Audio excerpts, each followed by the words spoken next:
The Fat Controller sat in his office and listened. The Fat Controller frowned and said, "What a nuisance passengers are. How can I work with all this noise?"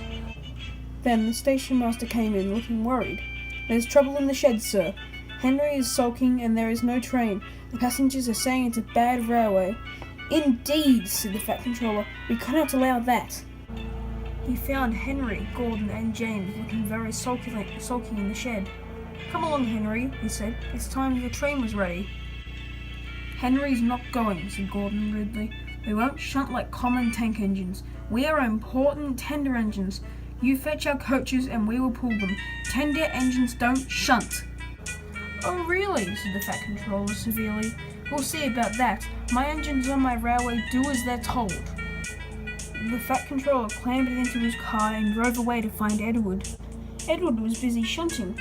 "Leave those trucks, Edward," said the Fat Controller. "There's trouble in the shed.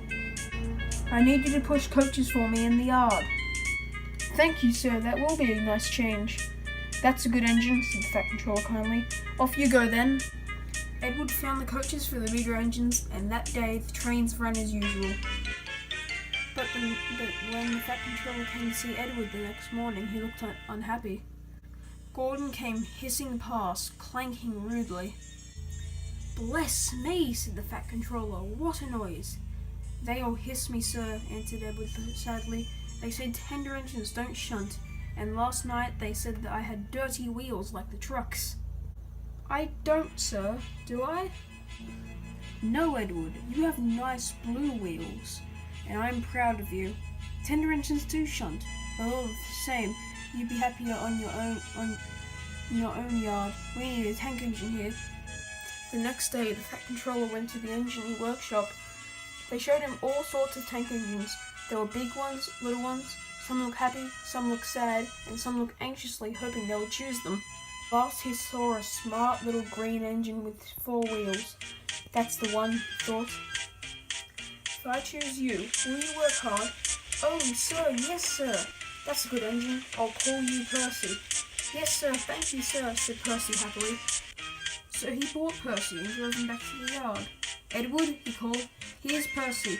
Will you show him everything?" Percy soon learned what to do, and they had a happy afternoon. One day, Henry came hissing past as usual. "Whoosh!" said Percy. Henry jumped and went back to the shed. "How beautifully you wished him," laughed Edward. "I can't wish like that." "Oh," said Percy modestly, "that's nothing. You should hear them in the workshop. You have to wish loudly to make yourself heard." The next morning, Thomas arrived. "The Fat Controller sent for me. I expect he wants help." "Shh, shh, shh. Here he comes." "Well done, Thomas. You've been quick. Listen, Henry, Gordon and James are sulking. They say they won't shunt like common tank engines. So I've shut them up and you'll have to both run the line." "Common tank engines indeed," snorted Thomas. "We'll show them. And Percy will help too." Edward and Thomas worked on the main line, starting at opposite ends. They pulled trains whistling cheerfully to each other as they passed. Percy sometimes puffed along the branch line.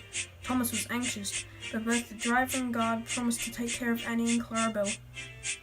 Henry, Gordon and James stayed shut up in the shed. They were cold, lonely and miserable.